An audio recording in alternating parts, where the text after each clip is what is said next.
So I'm Billy, this is Callie.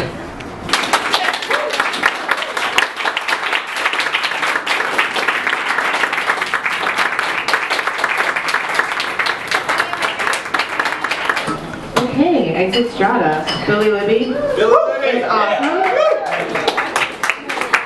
There's a couple of chairs. Dad, do you want to we're going to have a number of readers today. There's going to be 6. It's going to be a couple of the editors and also some contributors to the magazine. The last 2 readers, one of which is the first, who's Bill Considine, contributed to our Poetry Month series. So there's going to be some people who contributed content for the website as well, who are part of our larger community, which is growing all the time, which we're excited about. The books are on sale. You should find a book that's kind of cool and that's the point of the thing. Our first reader Yes. is Bill Considine. Thank you. I really enjoyed the duo there. Very nice. And so this first piece is called Looking to Music. Washed in a hot whirlpool, bathing chin deep in sloshing, bubbling waters, I look ahead through sunlight to sonatas and trios of intimate surprise and satisfaction. To live long would be to hear lots of music. To live in health would be to swim often and rest afterward in sunshine. And I realize how much I'm like your father. He swam and danced and loved the same music. After a swim, like me now, he looked forward to see you. He too craved Saturday afternoon radio broadcasts of opera. While dying, he sat in his den listening to records. He sobbed once alone to art songs and rhapsodies, wept for his favorite, the Rosen Cavalier. How glad I am to be too busy for much music. I can't be distracted now from wife and child by desire for music. If there is time, there will be music. This next piece is called Wolves. When television was black and white, was everything black and white? The child asked, intrigued by the mysterious past of parents. From the parking lot, the little houses had a padlocked gate, like the one in Disney's cartoon of Beauty and the Beast. A gate where a fierce pack of hungry gray wolves leapt to attack Belle's befuddled dad in the snow. From our car to home became a frightful passage.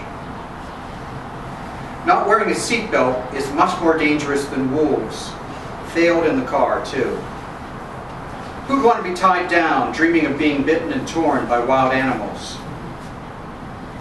Dropping mother and child off at the front door before parking was our adult solution for the wolves crisis. But inside, a spell-stricken beast still kept Beauty captive.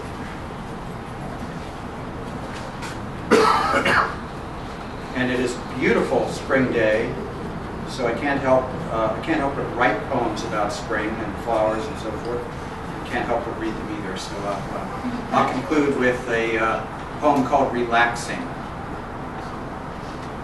First let me hear, my shepherd, rainwater flowing underground in storm sewers. I'll give thee a mechanic's tune, drumming on a hood in a tractor repair shop, garage doors open to May. Across the green ball fields, let's picnic under the elms above a pale river. 3 crows rest in the yellow blossom dogwood. I've abandoned April's songs, like the prizes I won in the mountains with my songs of last summer. Trillis is alive and sings about robins.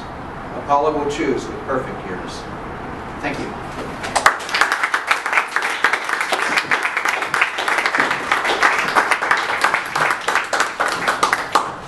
And now we're going to have our very own Ben Weissner, a co-poetry editor with me, and we're very excited that he's reading tonight. Woo! Thank you everybody for coming down. I want to start by reading some haikus that Lynn inspired by getting together a bunch of people to do Haiku Month in October last year. It starts in October, so it was fall.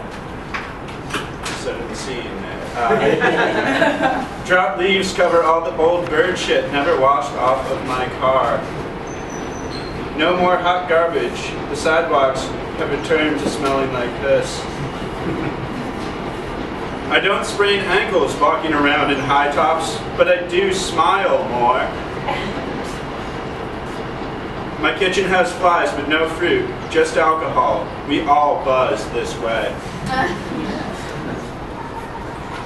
This one is a little bit longer poem called Night at the Kitchen Table. I try to avoid her hazel eyes by devoting concentration to the cups of coffee between us. Hers is nearly caramel, mine more the color of men's shoes. I hear her accusing me, "You're a firefly, the way that you're there, not there, there." Then we inhabit an unnatural silence like crickets in a canning jar. She starts in again. Is love really like this? And I realize that a June bug's armor must have been invented long after its first casualty. How it's not really reaction. How it's really reaction rather than prevention. She asked me what I think, and in that moment I know she was never the girl I could tell that to. And this last one is a piece called Slow Dancing Answers Banter. And it was written for the 30 for 30 for 30 series that we did this April. Slow Dancing Answers Banter. She says, not the meaning, but the sound my footsteps make on the marble, leaving her to her own devices. Cherished among her belongings, the capable phone, clutched in that tiny purse. Like lips whistling with more wind than melody. The note held in fingers, blurring fresh ink with sweat-stained shirts my old roommate's colored yellow. Yolks run down the sandwich, my hand shaking, trying to light a match, to light a cigarette. Ashes and coffee grounds augured over mornings, spent trying to find the right word to say what I want to hear. Glaciers falling down mountains that Tenzing Norgay dreamed about. Imaginary summits, his picture-perfect top of the world to come. Back again, to climb only to the same height again. To reach the top, find the limits, and feel the bars of the cage. Woo.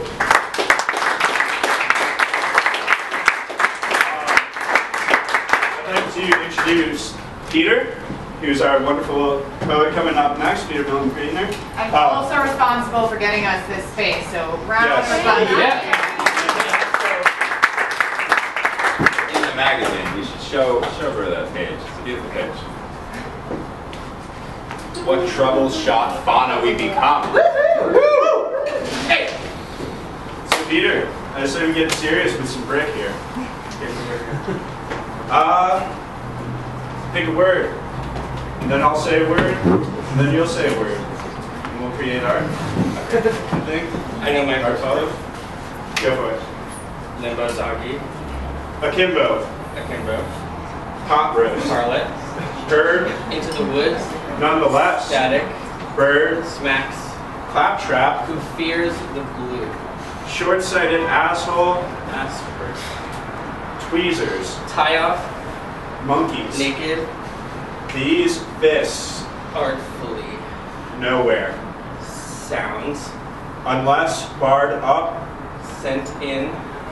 Pot roast. Short-sighted. Empathy. That's. Difficulty.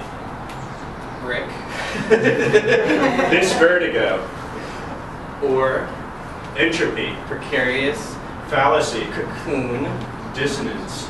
Empathy. Rather. Nowhere. Some. You. Burns. Fart. Absolution.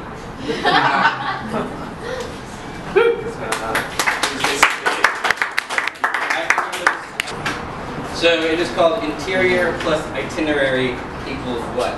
We're gonna do a quick show. This is the poem. Right?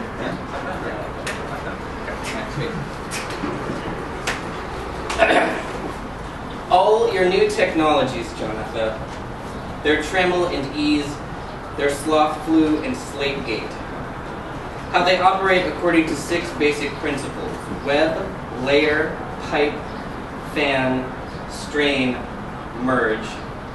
Power doesn't count. I can't keep up. All I can do is what you do. Pull always at the disconnected. Pinch always the nerve at the base of my time here. Watch and copycat, sprint and spread eagle. Wait, do you need more of this battened down inevitable? I have a bunch extra.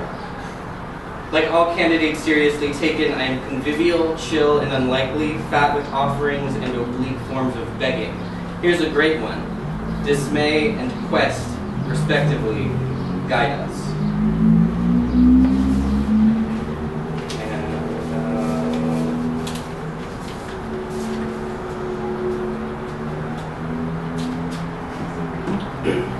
This next poem is called The Weight of the Universe is So Heavy, Part 1. These are the outer chapters and salvage of that totally vital core they talk about. The gene puddle's mirrorsome insulin stare, fat with the foreseeable, its rune and integer I call colony. The HTML of each stable moment and the odd sites of expanse buried to death. What they? The one under the bark, the drift scrap. Found flaw in the beating part, gone for the martyry center and blunted our lives on it. These, I bet, are rich veins of plutonium circuiting your last unavailable depths, oh pesky you. These count them now. Egrets, discontinuations, slip orphans, surprise charters, any Augusts, tortuous acquainta. Of these, the real beta dog I monument is me, and every concession loops inane parable morals down to a brittle, compounding bitumen of pledges. Christ, it is just so hard, isn't it? Trying to get to the bottom of something when all you have to work with is the truth.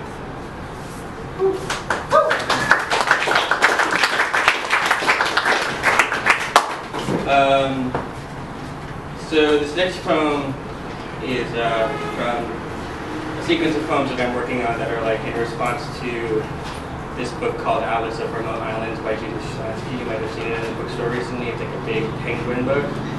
She wrote like these vignettes based on source material, blah, blah, blah, blah, blah. So I'm writing a response to it called Atlas of Remote Planets. And this one is about LV-426, which you might remember is the planet from Aliens, where they find the derelict spacecraft.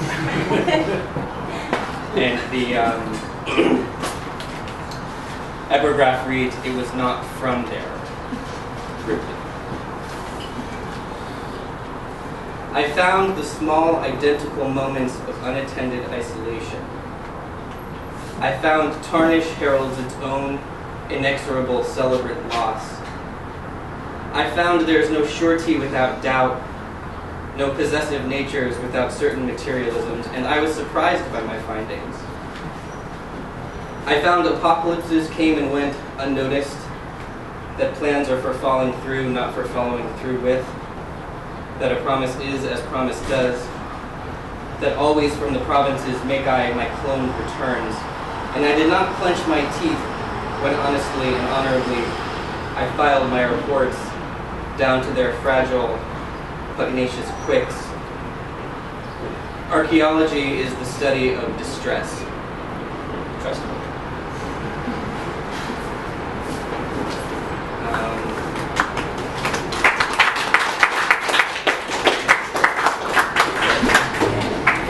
I think I'm going to read 2 more. Should the second to last one be the really crazy one or the less crazy one? So last. The really crazy one? Will you need to be comforted after the really crazy one? No. This is not going to be. There's a lot of alcohol. It's not disturbing. All right, second to last poem is called Cycad plus Sayola equals what? Cycad is the bulb palm thing that you get at Home Depot. Sayola is like a species of barking antelope. Barking antelope? Yeah, that's it. Because I remember tendency, all my ex-destinations and henchmen cower, cuddle, add, and sum, take speciation like champs, and lay their reverent fictive gifts at my feet. Impossible quiz I might return.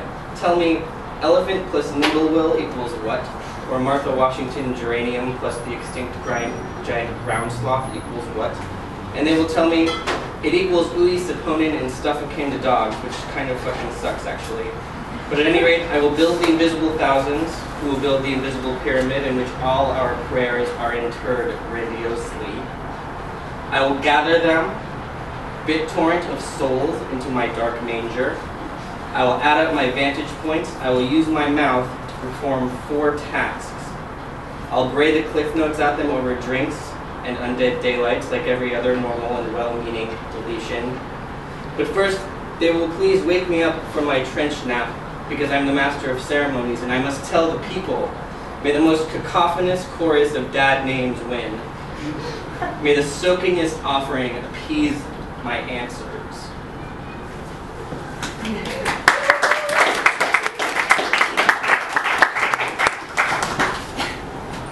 And finally, this is the poem that's in Exit STraTA, the magazine. Troubleshot!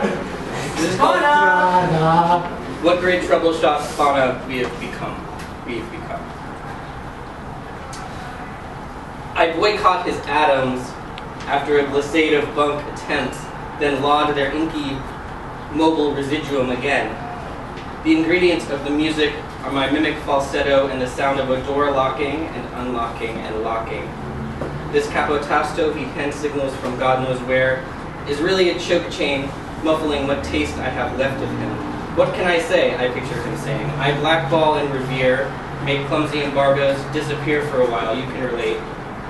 The charade mooched once more damns us to the laws of intermittence, a rough arena for our noticing to result in. We could drone like this for decades, before the marquees and antennae of our reckonings cave in on us, all stalactites, utterance long, and line-drawn lips. I says to him, bro, view what bantam lengths I've gone to, indexing these deja vus so quarrelsomely to death annexable that clot in our eyes umlaut fluorescence. We scatter like fleas escaping the bottleneck. Nurse STraTA, our new pastime, back to wetlands and coalesce once more and half-winded like a Yucatan that perimeter's breath. But I suppose you may wish my politely exiled Tookus happy silence now, he says. What rabid sequoia of calculations could quicken this collusion, but poking our nuptial agita squarely in its detour? Axe we and what's left, what and ever. He goes to Katadi, he goes to Cavello, he goes to Loveland, Pula, Caledonia, Machias Port. Sock Center, he goes to Ackworth, Claverack, Kinderhook, Ghent, Estacada, Nodi, Red Boiling Springs, Battleground, Quiam, he goes to Shepherdstown, I go to Mystic, and our whole so far disintegrates.